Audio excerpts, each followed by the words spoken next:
Gente, obrigada pelo convite, agradeço Salgado, Milton, o pessoal da clínica médica, da clínica geral, na verdade. Vou vir mais aqui para ouvir palavras agradáveis a meu respeito. Eu não tenho conflito de interesse para essa apresentação. Então, nós vamos falar rapidamente sobre a participação dos rins na homeostase glicêmica, mecanismo de ação dos inibidores, e aí o que está muito em voga e todo mundo quer saber sobre os efeitos renais e cardiovasculares protetores que foram observados com essas drogas. Lembrando que, para variar, a gente vai na cola da indústria farmacêutica, porque se vocês tivessem me pedido para dar uma aula sobre a participação dos rins na homeostase glicêmica há 4 ou 5 anos atrás, provavelmente eu não teria muito o que falar, porque não é uma coisa que a gente conversasse muito, falasse muito, enfatizasse para os residentes. Aí, quando a gente tem a droga, é que a gente acaba indo, né, estudar a fisiologia. Então, infelizmente, as coisas funcionam mais ou menos assim, pelo menos muitas vezes na endocrinologia. Então, é interessante a gente lembrar que pelo glomérulo vão passar em torno de 180 litros por dia de plasma, e se a gente fizer a conta para 90 miligramas por decilitro de glicose, o rim vai ter que lidar com 162 gramas de glicose por dia. Lembrando que a glicose é uma molécula pequena, então ela vai ser filtrada, mas nenhuma glicose tem que estar presente na urina. Portanto, eu tenho que reabsorver tudo antes de chegar na urina. 90% vai ser reabsorvido no segmento S1 do túbulo proximal e 10% no segmento S3. Lembrando rapidamente como é a absorção renal de glicose. A gente tem 2 transportadores de glicose. Então, aqui nós estamos considerando uma célula proximal do segmento S1.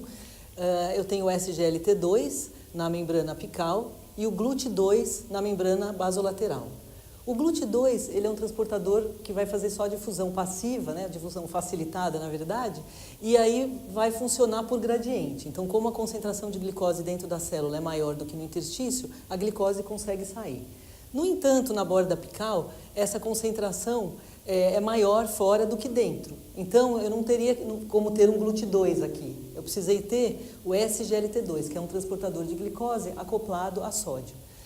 Por quê? A bomba de sódio, potássio ATPase, ela coloca o sódio para fora para criar um gradiente de sódio. Então, esse SGLT2 ele vai colocar o sódio a favor do gradiente e dar uma carona para a molécula de glicose. Então, é um mecanismo que exige energia da bomba de sódio potássio, que é determinado pelo sódio, e a glicose, na verdade, está indo de carona contra o gradiente. Então, aqui em torno de 90 para mais do que 90. E daqui para cá sai a favor do gradiente pelo GLUT2. No segmento S3, funciona da mesma forma, só que vai ter o SGLT1 e o GLUT1. Tá? Então, são da mesma família, mas são transportadores com afinidades um pouco diferentes. E, de novo, lembrando da fisiologia, a gente vai chamar de TM, a capacidade máxima de transporte de glicose, que é 375 miligramas por minuto. E se a gente olhar esse gráfico aqui, a gente está vendo a linha escura como que está sendo filtrado e paralelo o que está sendo reabsorvido. Então, a gente quase não enxerga porque elas são paralelas. Quando a gente chega nessa capacidade máxima de transporte, que é justamente o que a gente chama de limiar renal de glicose, e que é quando aqueles transportadores estão saturados, quando o SGLT2 está saturado, é que eu vou começar a ter... Então, nesse momento, então, até aqui tudo vai sendo filtrado e reabsorvido. Quando eu alcanço a capacidade máxima dos transportadores, eu deixo de ter reabsorção e eu passo a ter excreção. Esse valor em que isso acontece, a gente aprendia na fisiologia em torno de 180, isso pode variar de 180, um pouco mais. Então, isso não é um valor absoluto, mas a gente sabe que o que acontece no diabetes é que a reabsorção ela vai acontecer de uma forma mais exacerbada e o paciente vai começar a perder glicose na urina com glicemias maiores, em torno de 240 a 250 miligramas por decilitro. Então, o diabético ele não tem a glicosúria como forma de se livrar da glicose, pelo menos não até 240 a 250 miligramas por decilitro. E isso acontece porque em vigência de hiperglicemia e, portanto, de muita glicose no filtrado glomerular, o que vai acontecer é uma hiperexpressão, um upregulation da SGLT2 aqui na borda apical e também de GLUT2 aqui na membrana basolateral. Vocês podem até pensar, puxa, que contrassenso, eu tenho uma situação de hiperglicemia e o organismo, ao invés de se livrar da glicose, ele está retendo mais. Mas lembrem-se que, em geral, os fenômenos biológicos eles devem ser apreciados à luz da evolução. E, evolutivamente, a gente é feito para poupar e não para perder. Certo? Então, isso é uma forma, né, que o organismo trabalhou ao longo dos séculos aí para a gente não perder substrato. Né? E aí, com o nosso estilo de vida, isso funcionou exatamente igual para a obesidade, por exemplo. Né? A gente é poupador e não perdedor, por isso que estamos aqui. E para o rim, funcionou do mesmo jeito. Como é que se descobriu isso? Já se desconfiava, mas um trabalho mostrou isso claramente, de 2005, pegou urina de pessoas não diabéticas e de pacientes diabéticos e isolou células proximais. Então, isso é possível de fazer, dá trabalho, mas é possível. Essas células foram cultivadas, colocadas em cultura e realmente, em comparação a pessoas com tolerância normal à glicose, existe maior expressão do SGLT2 na membrana apical, de GLUT2 na membrana basolateral e também aumento da captação de glicose. Então, essa foi a explicação para aquele TM ser maior no diabético e ao invés dele perder glicemia, né, glicose na urina com glicemias em torno de 180, 200, ele vai perder quando estiver acima, por volta de 240, 250. Bom, tendo falado um pouquinho sobre isso, vamos falar especificamente sobre os inibidores e lembrar de onde que surgiu a ideia de ter os inibidores. Então, surgiu a partir dessa droga, que é a florizina, que na verdade é um glicosídeo, porque tem na sua estrutura uma molécula de glicose, e que é obtido da casca de raiz de algumas árvores frutíferas e das próprias frutas. Então, pera, maçã, ameixa, tem a florizina. Ela tem uma afinidade tanto pelo SGLT1 quanto pelo SGLT2 de 1.000 a 3.000 vezes maior do que a afinidade pela glicose e do que a glicose tem por esses transportadores, e ela é usada há mais de 150 anos na bancada. Né? Então, ela é muito usada porque, como ela é capaz de reduzir a glicemia tanto quanto a insulina, quando um investigador quer separar o que é o efeito da reposição de insulina e o que é o efeito da normalização da glicemia no modelo de diabetes experimental, ele usa a florizina. Então, aí a gente consegue determinar realmente o que depende de insulina e o que depende da redução da glicemia. Só que a florizina, por via oral, ela tem uma biodisponibilidade muito baixa, então não poderia ser dada, e além disso, ela tem uma alta afinidade pelo SGLT1, que é o transportador de glicose do intestino. Então, ela causaria diarreia. E é por isso que foram desenvolvidas moléculas, então essa aqui é a molécula original de florizina, com a molécula de glicose, foram desenvolvendo-se moléculas que teriam menor afinidade ao SGLT1 ou nenhuma, e maior afinidade ao SGLT2, para a gente só ter efeito realmente no rim. Até onde se sabia, o SGLT2 só era presente no túbulo proximal, segmento S1. Depois, de novo, conforme as pesquisas foram saindo a respeito dessas drogas, a gente viu que existem outros lugares que têm SGLT2, inclusive a célula alfa pancreática, o que vai explicar um achado mais lá na frente quando a gente for falar de evento adverso. Então, esses são os inibidores. No Brasil, a gente tem esses 3 que já foram aprovados pela Anvisa, pelo FDA e pelo EMA, a dapagliflozina, cana e empagliflozina. Tem outros também já aprovados no Japão. Lembrando que tem algumas diferenças. A principal, acho que seria que a canagliflozina retém alguma afinidade ao SGLT1. Não é uma afinidade suficiente para a gente observar diarreia como evento adverso. Não tem descrição de diarreia com o uso da canagliflozina.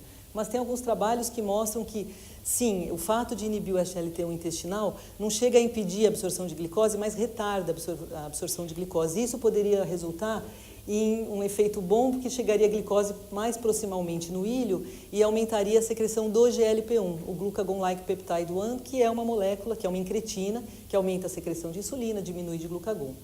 Então, talvez a canagliflozina tenha esse benefício. São estudos pequenos que mostram aumento do GLP-1, não dá para dizer que é um grande benefício em relação às outras, mas é um diferencial que ela tem das demais. E o racional para o uso dessas drogas seria que você, induzindo a glicosúria, diminuindo o TM renal, você diminuiria a glicemia e a gente teria uma diminuição da glicotoxicidade. O que a gente chama de glicotoxicidade? O efeito...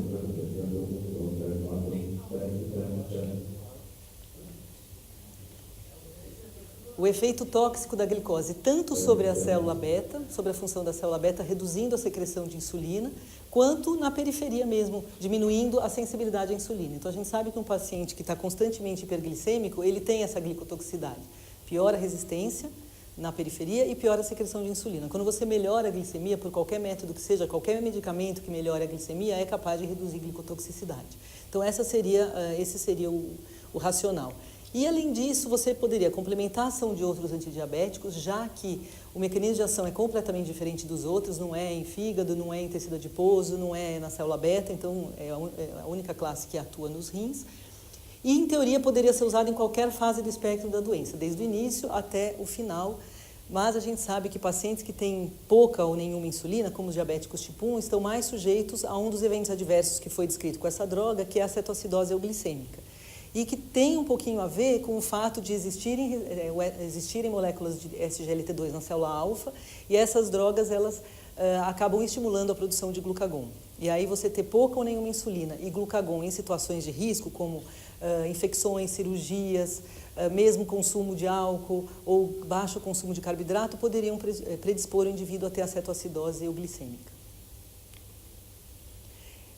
Eu optei por usar dados de meta-análise, em vez de ficar falando de dados de uma a uma, né, porque eu acho que a gente acaba tendo uma ideia melhor, sabendo que elas não são muito diferentes na prática médica, né, em relação à eficácia, uma coisinha ou outra assim, que as pessoas que usam muito observam, mas acho que a gente pode considerar como um efeito de classe. Se a gente olhar aqui, essa meta-análise comparou o SGLT2 com o placebo, e na melhora da glicada foi de 0,66 pontos na glicada. Isso foi uma diferença estatisticamente significante. E em peso, nesse trabalho, 1,74 quilos a menos. Em comparação a outros agentes ativos, a gente tem uma melhora que não é diferente de outros, né? 0,06, que não alcançou diferença estatística, ou se alcançou foi uma borderline. E aqui em peso, em relação a outros medicamentos hipoglicemiantes orais, menos 1 quilo. Lembrando que seria um potencial benefício, sim, a perda de peso, já que eu estou perdendo calorias, né? Então, se eu perder 40, 50 gramas de glicose, 50 gramas vezes 4, né, eu já tenho 200 calorias perdidas na urina. Mas isso já foi muito bem mostrado em ratinhos e deve ser totalmente igual em seres humanos. O que o ratinho perde na urina, ele aumenta em consumo, né? Então, se o paciente não tiver o cuidado de fazer realmente a dieta, o que ele perder, ele vai consumir, ele vai ficar com peso igual. Nesse outro trabalho, aqui era um número bem maior de trabalhos. Aqui é um trabalho menor, que considerou só 6 estudos clínicos randomizados, comparando com sulfonilureia, que é o medicamento que a gente mais usa no SUS depois da metformina, ou com inibidores de DPP-4, que talvez seja o segundo medicamento mais usado na prática clínica particular. E aí a gente vê que a glicada, a diferença com essas drogas é 0,16, foi uma diferença estatisticamente significante, mas 0,16 de glicada não é também, né, nada muito impactante. Nessa meta-análise, a perda de peso em relação a essas drogas que ou causam ganho de peso, como a sulfonilureia, ou são neutras, como os inibidores de DPP-4, foi de 3,5 kg, e uma redução importante na pressão arterial sistólica, 5,33, e na diastólica, 2,55. Uma meta-análise maior, avaliando o efeito sobre a pressão arterial, foi publicado no Journal of the American Heart Association, aqui considerando 43 estudos clínicos randomizados com 22 mil pacientes, já viu um efeito não tão impactante na pressão, mas ainda assim significante ou significativo, 2,5 pontos na pressão sistólica para a classe como um todo, e na pressão arterial diastólica 2 e pouquinho. Aqui a gente vê alguma diferença, né, que talvez a canagliflozina e a EMPA tenham maior impacto do que a dapagliflozina em relação à sistólica, e a canagliflozina também maior aqui na diastólica. Mas acho que então a gente vê que realmente tem um impacto de pelo menos 2,5 na sistólica e de quase isso, ou um pouquinho menos na diastólica. Os trabalhos que foram feitos para tentar responder se essa classe de drogas melhoraria os desfechos cardiovasculares, também fizeram análises para ver os efeitos renais e viram realmente uma melhora de desfecho renal, mas os estudos não foram feitos com aquele objetivo. Então, ao invés de mostrar esses estudos, eu resolvi mostrar essa meta-análise aqui, que saiu no ano passado, que também avaliou o efeito da inibição do SGLT2 sobre a função renal, em termos de taxa de filtração glomerular, e sobre a albuminúria em pacientes com diabetes tipo 2. Então, vejam, mais de 22 mil participantes, 47 estudos. E a conclusão dessa meta-análise foi que essa classe de drogas não modifica de maneira significante a taxa de filtração glomerular. A gente sabe, se a gente olhar os trabalhos, que no começo, talvez no primeiro mês, há uma queda discreta, mas isso depois acaba retornando para o valor basal. Os estudos de curto prazo mostram que essa queda é em torno de 1 ml por minuto de clearance, mas no longo prazo acaba sendo de 2, né, um ganho, na verdade, de 2 ml por minuto. Então, a gente possivelmente com taxa de filtração glomerular não tem grande impacto, mas nesse estudo mostrou que quando considerava todos os pacientes, o efeito não foi significante sobre a albuminúria. Mas quando considerou só os pacientes com doença renal crônica, aí sim uma redução estatisticamente significante da albuminúria, em torno de 100 miligramas por grama de creatinina. Então, existe sim, aparentemente, um efeito protetor renal dessa classe de medicamentos e existe uma explicação para isso.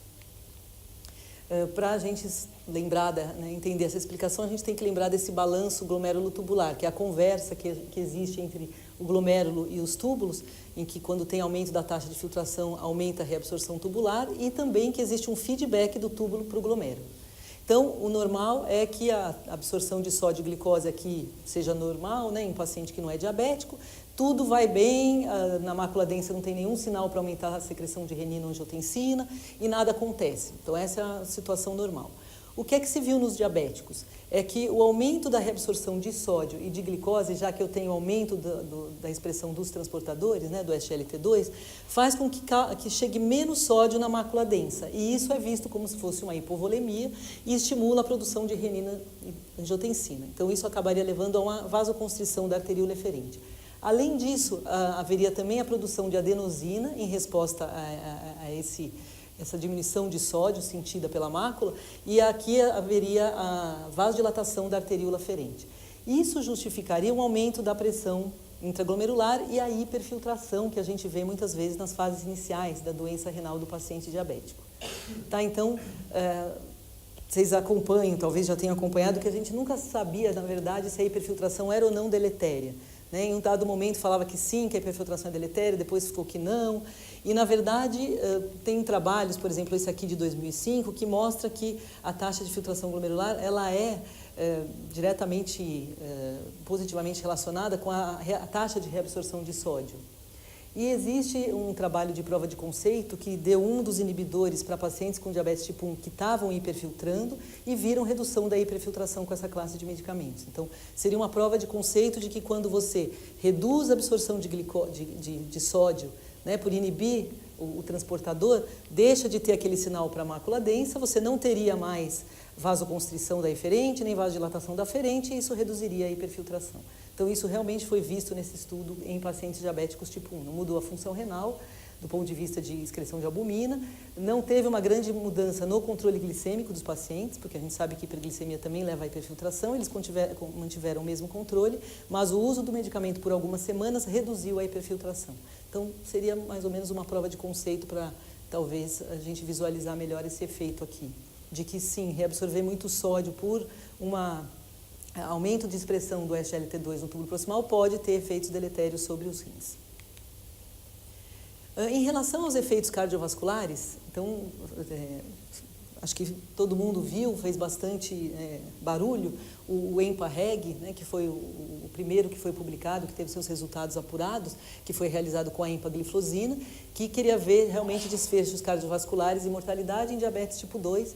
Isso é uma exigência do FDA a partir de 2008, 2009, desde que a rosiglitazona foi aprovada sem esse tipo de estudo e depois mostrou desfechos cardiovasculares ruins. Então, hoje, toda droga que é aprovada para diabetes, ela precisa ter esses estudos de desfecho cardiovascular. Então, nessa população de pacientes, o critério de inclusão era realmente alto risco para evento cardiovascular. Então, eram pacientes com história de AM, evidência de doença coronariana uni ou multiarterial, angina instável, teria que ser maior que 2 meses antes da assinatura do TCLE, história de AVC isquêmico hemorrágico e doença arterial periférica oclusiva, ou doença. Então, realmente eram pacientes com risco cardiovascular. O desfecho primário foi tempo para a primeira ocorrência de um dos seguintes componentes do desfecho composto, que era morte cardiovascular, então incluindo AVC fatal e AM fatal, e AM não fatal e AVC não fatal. Então, esse foi o desfecho desse trabalho. E lembrando que esses pacientes já eram intensivamente tratados do ponto de vista de risco para doença cardiovascular. 80% deles já usavam IECA ou BRA, 77% usavam estatina e 89% antiplaquetário ou anticoagulante. Então eram pacientes que, não eram pacientes que estavam desprotegidos do ponto de vista de outros fatores de risco.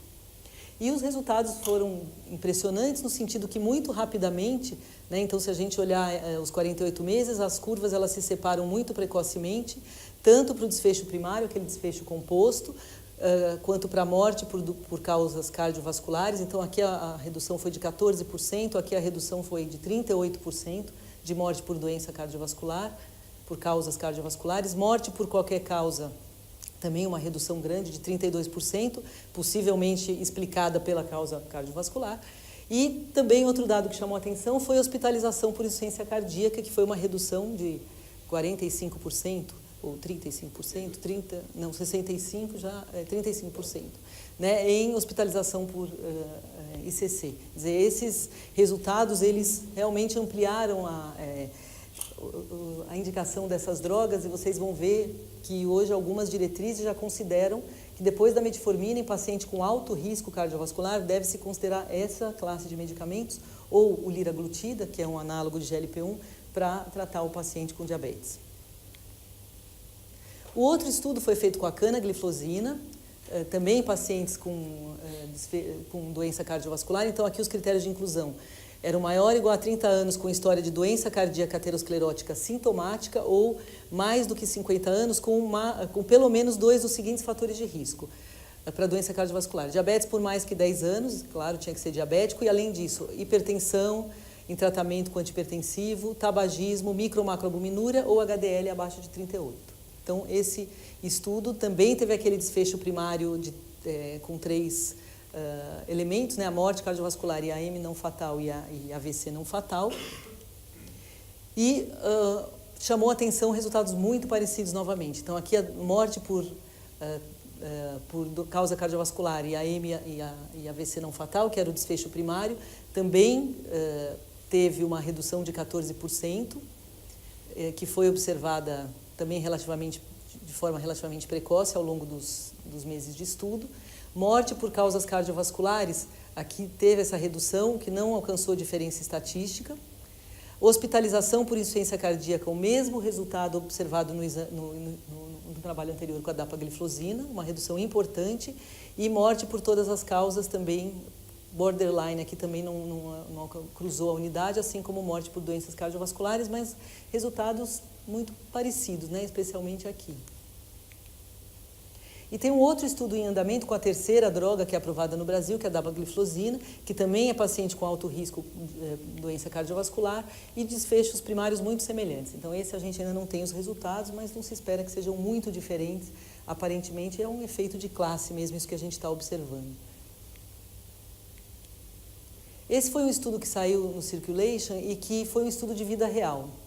Então é interessante também mostrar um número impressionante de pacientes, quase 155 mil pacientes, apenas 13% com doença cardiovascular, porque quando aqueles resultados foram vistos nos 2 estudos, uma das coisas que se dizia é uma população muito específica, que tem doença cardiovascular, a gente não sabe o diabético que não tem doença tão avançada, será que ele também vai ser protegido de morte ou de intercorrências cardiovasculares? Então, nesse estudo, que claro, é um estudo de vida real, tem que ser visto com todo o cuidado que a gente tem em relação à comparação com estudos clínicos randomizados, mas tem sua utilidade também. A gente vê que é um número bastante grande de pacientes que começaram a ser incluídos, na verdade, logo depois do lançamento dessas drogas na Dinamarca, Noruega, Suécia, Alemanha e Reino Unido, e depois em 2013 nos Estados Unidos. A maior parte dos pacientes aqui estava tomando a canagliflozina e depois a DAPA e um pouco menos a EMPA, que foi a última que foi lançada. Então, ele foi multinacional, retrospectivo, observacional. Os pacientes tinham diabetes tipo 2, iniciando o tratamento ou com inibidor ou com outro medicamento antidiabético, seja oral, seja os injetáveis, que são os análogos de GLP-1. E aqui, aquele risco de hospitalização por ICC também foi demonstrado menor 30%, 39% menor, e mortalidade por todas as causas, que deve refletir novamente doença cardiovascular, uma redução de 51%. Então, aparentemente, esse é um efeito de classe, ele é verdadeiro para pacientes que têm alto risco cardiovascular e possivelmente para pacientes que ainda não têm um alto risco cardiovascular, mas que são diabéticos e, né, em geral, eles podem não ter doença presente, como foi na inclusão do estudo, mas são pacientes que a gente sabe que são de alto risco. Esse aqui é uma meta-análise que saiu também incluindo 73 estudos randomizados com mais de 100 mil pacientes e que comparou a efetividade das drogas que são usadas no diabetes, ou drogas orais, ou acho que aqui não entrou, aqui não tem o análogo de GLP-1, comparando essas drogas então com placebo e em relação à proteção cardiovascular, risco de mortalidade cardiovascular. Então aqui a gente tem o inibidor de SGLT1, inibidores de DPP4, as glitazonas, sulfas, a metformina e em relação ao placebo. Então se a gente olhar os inibidores, eles causaram uma redução de 0,61 em relação ao placebo, que foi estatisticamente significante, então 40% de redução, né? Aqui é o risco relativo, então 40% de redução.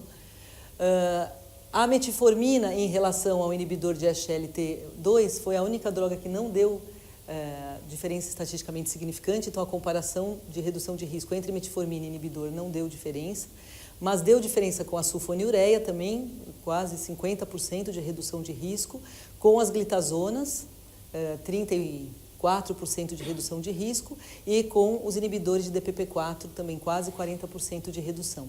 Então, exceto com a metformina, ele foi superior a todas as outras drogas orais que a gente usa, né, para redução de desfecho cardiovascular. E agora o que a gente precisa, de novo, indo, né, na cola dos resultados dos estudos clínicos, é entender por que isso está acontecendo. Algumas coisas a gente consegue entender, outras ainda são hipóteses que precisam ser explicadas. Algumas foram vistas em modelos animais e outras são só especulações.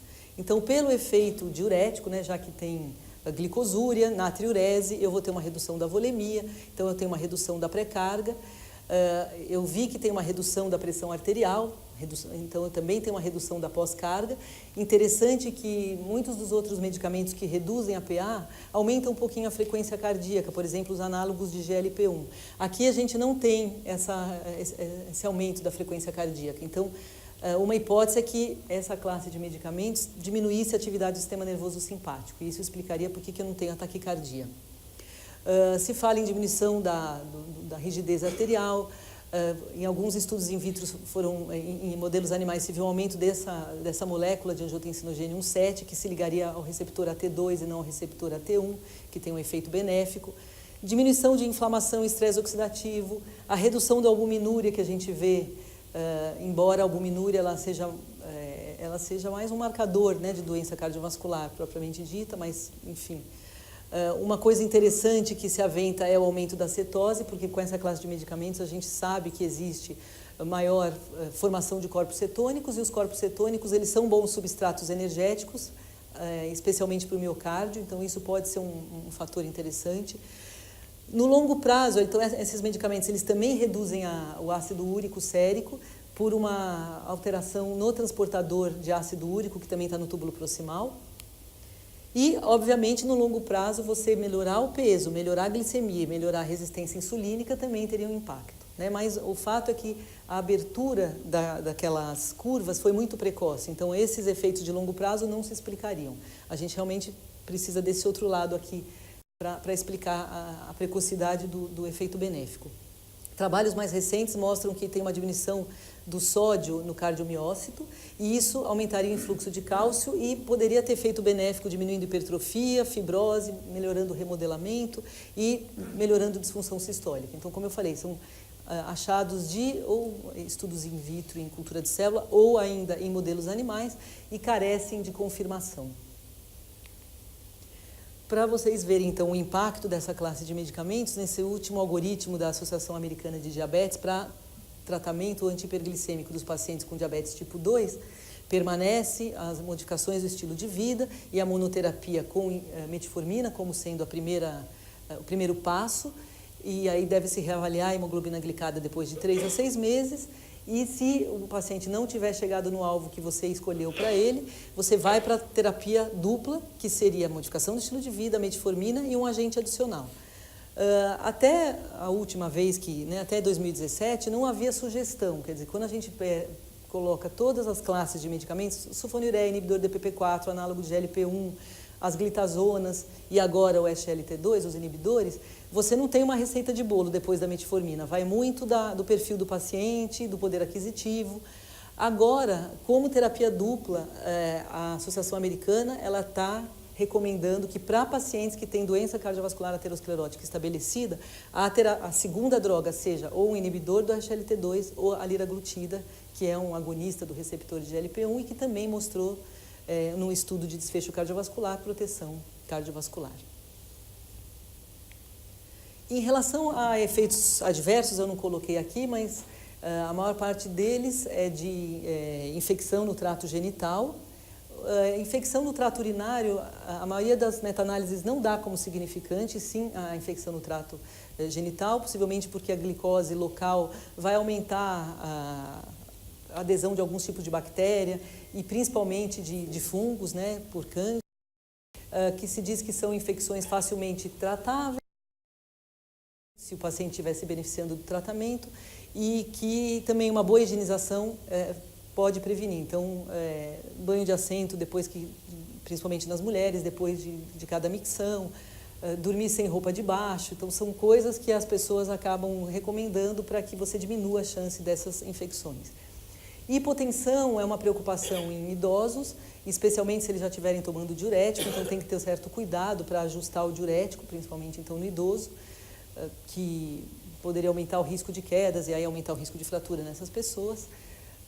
E uma preocupação que se teve em termos de alguma coisa mais grave é a cetoacidose euglicêmica, né, que é vista em pacientes tratados com diabetes tipo 1, porque em teoria poderia ser uma boa classe também. A gente sabe como é difícil tratar os pacientes com diabetes tipo 1, principalmente aqueles que têm um pouquinho de excesso de peso e resistência à insulina associada, e geralmente realmente melhora, né? A gente tem algumas meta-análises em diabéticos tipo 1 que mostram redução da necessidade de insulina de 6 a 7 unidades de insulina ao dia, uma redução de peso, melhora da glicada de 0,4, 0,5%, mas o efeito colateral que a gente tem medo é a cetoacidose euglicêmica. Nos diabéticos tipo 2 também é uma preocupação, principalmente no paciente muito insulinopênico, porque a explicação é justamente essa, o paciente que precisa de insulina, quando ele começa com essa classe de drogas, você reduz a insulina dele, porque ele melhora. E ele tem essa hipersecreção maior de glucagon, porque essa classe de drogas estimula a secreção de glucagon pela célula alfa.